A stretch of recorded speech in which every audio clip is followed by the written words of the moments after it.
आज आप ऐसे फैक्ट जानोगे जिनको सुनकर आपके होश उड़ जाएंगे, तो वीडियो को एंड तक जरूर देखना। नंबर 10, शुक्र ग्रह पर कोई भी कदम क्यों नहीं रख सकता है। शुक्र आकाश की सबसे चमकीली वस्तुओं में से एक है। वैज्ञानिकों के अनुसार शुक्र पीछे की ओर घूमता है। इसका अर्थ है कि शुक्र पर सूर्य पश्चिम से उगता है और पूर्व में अस्त होता है।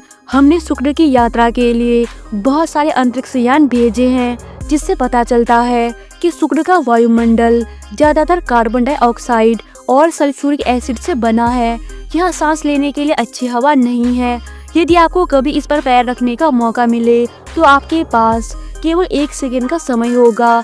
इस ग्रह का वातावरण 98% कार्बन डाइऑक्साइड से बना है और इसका दबाव पृथ्वी की तुलना में 90 गुना अधिक है। साथ ही इसकी पूरी सतह घने बादलों से ढकी हुई है, जिसमें सल्फ्यूरिक एसिड की बारिश होती है। इसके अलावा ये बहुत गर्म है। इसका औसत तापमान लगभग 800 डिग्री फ़ारेनहाइट तक पहुंच जाता है, जो इंसान को 1 सेकंड में गला सकता है। नंबर 9, पूरी दुनिया में सबसे तेज हवाएं कहाँ चलती है, जो इंसान की त्वचा के चिथड़े भी उड़ा सकती है। वैज्ञानिकों ने एक नए ग्रह की खोज की है, जहां 20,000 मील प्रति घंटे की रफ्तार से हवा चलती है। इस ग्रह को वास्प 127b नाम दिया गया है और ये पृथ्वी से 500 से अधिक प्रकाश वर्ष की दूरी पर है। वैज्ञानिकों के मुताबिक वास्प 127b गैस से बना विशाल ग्रह है। यह ग्रह अपनी धुरी पर धीमे धीमे घूमता है, लेकिन इस ग्रह के बीचों बीच बहुत तेज सुपरसोनिक जेट हवाएं बह रही है। ये हवा अपने ग्रह के घूमने की रफ्तार की तुलना में 6 गुना तेजी से चलती है। वैज्ञानिकों ने बताया कि वास्प बृहस्पति से बड़ा है। इस ग्रह की खोज करने वाले वैज्ञानिकों की टीम का कहना है कि यह सुपरसोनिक तूफान इतने भयंकर होते हैं कि किसी व्यक्ति के मांस को उसकी हड्डियों से अलग कर सकते हैं। ये हवा इंसान की पूरी त्वचा के चिथड़े उड़ा सकती है। वैज्ञानिकों के अनुसार हमारे अपने सौरमंडल में खोजी गई सबसे तेज हवाएं नेपच्यून पर होती है, जो 1200 मील प्रति घंटे तक पहुंचती है। नंबर 8, क्या किसी चीज का अरबों वर्षों तक रहना संभव है? हमारे संसार में अनेक वस्तुओं का अस्तित्व अरबों सालों से रहा है। हमारी पृथ्वी की आयु लगभग 4.5 अरब वर्ष की है। पृथ्वी पर खोजा गया सबसे प्राचीन पदार्थ है स्टारडस्ट, जिसकी अनुमानित आयु 7 अरब वर्ष है। लगभग 9 माइक्रोमीटर आकार के इस पदार्थ की धूल के कण पृथ्वी पर भी खोजे गए हैं, जो सबसे पुराने तारों के सुपरनोवा विस्फोट से बने हैं। हमारी पृथ्वी ही नहीं, चंद्रमा, सूर्य, यहाँ तक कि हमारे पूरे सौरमंडल से भी ये सबसे पुराना है। नंबर 7, अगर ब्लैक होल और सूर्य एक दूसरे के पास आ जाए तो क्या सूर्य की रोशनी खत्म हो जाएगी या ब्लैक होल में उजाला हो जाएगा? आइए जानते हैं। ब्लैक होल वह तारा है जो अपनी ऊर्जा खो चुका है और एक ब्लैक बॉडी बन चुका है। विज्ञान में ब्लैक बॉडी उसे कहते हैं जो सारी लाइट को अपने अंदर सोख लेता है, उसे रिफ्लेक्ट नहीं करता। अब मान लीजिए कि सूर्य और ब्लैक होल का आमना सामना हो जाए तो क्या होगा? सूर्य से निकलने वाली ऊर्जा निरंतर ब्लैक होल सोखता रहेगा और उसका जरा सा भी भाग रिफ्लेक्ट नहीं करेगा। अब ब्लैक होल का यह गुण होता है कि वो दूसरे की ऊर्जा लेकर खुद फैलता रहता है। एक तरह से कह सकते हैं कि ब्लैक होल सूर्य को निगल जाएगा और हम सभी अंधकार में डूब जाएंगे और पृथ्वी का तापमान शून्य से 250 डिग्री तक नीचे चला जाएगा। नंबर 6, ब्लैक होल में प्रकाश क्यों नहीं पहुंच पाता?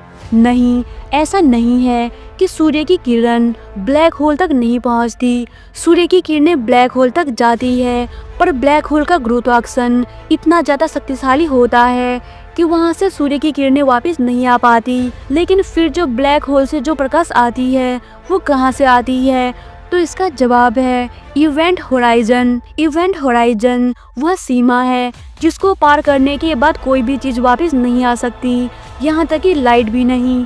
ब्लैक होल के आसपास जितने मैटर होते हैं वह एक डिस्क का रूप ले लेते हैं। इस डिस्क का घनत्व इतना ज्यादा रहता है कि मैटर पार्टिकल एक दूसरे से टकराते रहते हैं और ये सारे मैटर ब्लैक होल में गिरते रहते हैं और इसका चक्कर लगाते रहते हैं और तभी ब्लैक होल इतने डार्क और खतरनाक बन जाते हैं और सब चीजों को अपने अंदर समा लेते हैं। नंबर 5, कोई इंसान अगर ब्लैक होल में गिर जाए तो क्या होगा? ब्लैक होल स्पेस में वो जगह है जहाँ भौतिक विज्ञान का कोई भी नियम काम नहीं करता। इसका गुरुत्वाकर्षण क्षेत्र बहुत ज्यादा शक्तिशाली होता है। इसके खिंचाव से कुछ भी नहीं बच सकता। प्रकाश भी यहाँ प्रवेश करने के बाद बाहर नहीं निकल पाता। यह अपने ऊपर पड़ने वाले सारे प्रकाश को एब्जॉर्ब करता है। अब आप ब्लैक होल के अंदर पहुँचते हैं तो उसके अंदर सेंटर तक पहुँचने तक यह पूरा घुमावदार होता है। वहाँ पहुँचकर समय और स्पेस दोनों अपना अर्थ खो देते हैं और भौतिक विज्ञान का कोई भी नियम काम नहीं करता। यहाँ पहुँचने के बाद क्या होगा यह कोई भी नहीं जानता। क्या कोई दूसरा यूनिवर्स आ जाएगा या फिर आप सब कुछ भूलकर नई दुनिया में पहुँच जाएंगे? ये रहस्य अब तक बना हुआ है। नंबर 4, क्या कभी हमारा सूर्य ब्लैक होल बन जाएगा? जैसे कि हमारा सूर्य एक तारा है तो पहले ये जान लेते हैं कि कौन से तारे मरने के बाद ब्लैक होल बनता है। दरअसल तारे 3 टाइप के होते हैं। पहला है लो मास स्टार, ऐसे तारे जिनका द्रव्यमान सूर्य की तुलना में बहुत कम होता है और ये काफी लंबे समय तक जीवित रहते हैं। इनकी आयु बिलियन साल से भी अधिक होती है।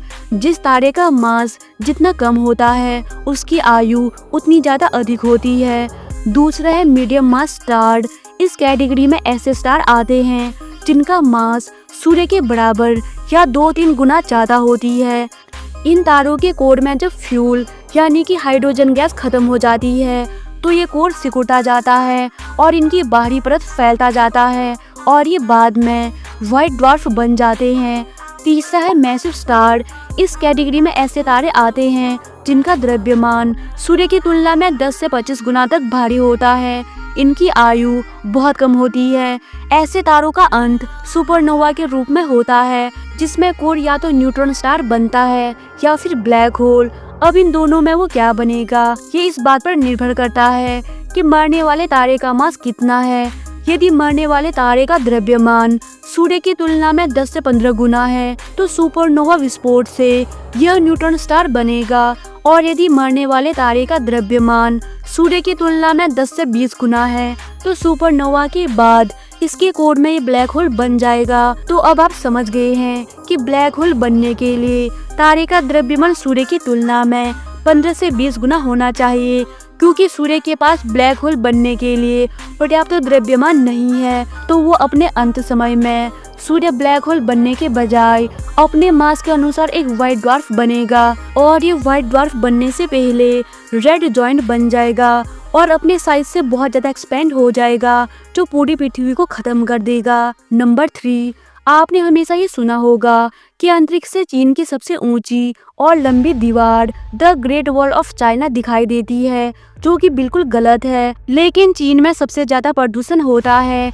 और यही प्रदूषण जो चीन द्वारा किया जाता है वह अंतरिक्ष से साफ देखा जा सकता है। इसीलिए चीन के द्वारा किए जाने वाला इतना ज्यादा प्रदूषण आने वाले समय में पृथ्वी के लिए खतरा बन सकता है, क्योंकि सबसे ज्यादा चीन के द्वारा प्रदूषण किया जाता है। इसके कारण खुद चीन को भी दिक्कत होती है और इसे अंतरिक्ष से बिल्कुल साफ और स्पष्ट देखा जा सकता है। नंबर 2, कुछ वैज्ञानिकों की रिपोर्ट के अनुसार ब्रह्मांड में एक तारा सन 2029 में पृथ्वी से टकराने वाला है और यह वैज्ञानिकों की एक रिपोर्ट के अनुसार बताया गया है कि सन 2029 में एक तारा हमारी पृथ्वी से टकरा जाएगा। लेकिन अभी तक ये पता नहीं चल रहा है कि यह तारा कितना बड़ा है और ये पृथ्वी से किस ओर से टकराएगा। अगर इसका साइज बहुत छोटा होगा तो हमको इससे कोई भी फर्क नहीं पड़ेगा। ये ऐसे होगा जैसे किसी बड़े से सार के ऊपर मूंगफली फेंकने जैसा। लेकिन अगर इसका साइज बहुत विशाल होगा तब पृथ्वी को खतरा हो सकता है। खैर, तब तक इससे निपटने का समाधान हमारे साइंटिस्ट निकाल ही लेंगे। Number 1, California institute of technology के वैज्ञानिकों ने खोजा है कि ब्रह्मांड में तैरता हुआ पानी का एक बहुत बड़ा महासागर, जो कि हमारी पृथ्वी के ऊपर मौजूद पानी से 140 गुना ज्यादा है। लेकिन सबसे दुख की बात यह है कि यह सबसे विशाल पानी का भंडार हमारी पृथ्वी से 12 अरब प्रकाश वर्ष दूर है और भाप के रूप में कोलेस्ट्रॉल ब्लैक होल के ऊपर मौजूद है।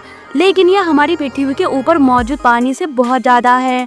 लेकिन अफसोस की बात यह है कि यहाँ जाना हमारे बस की बात नहीं है, क्योंकि इतनी दूर जाने के लिए हमारे पास कोई भी टेक्नोलॉजी नहीं है। तो दोस्तों उम्मीद करती हूँ आपको वीडियो पसंद आई होगी। अगर आपको वीडियो पसंद आई तो वीडियो को लाइक करके चैनल को सब्सक्राइब कर देना। तो मिलते हैं अगले वीडियो में, तब तक के लिए जय हिंद।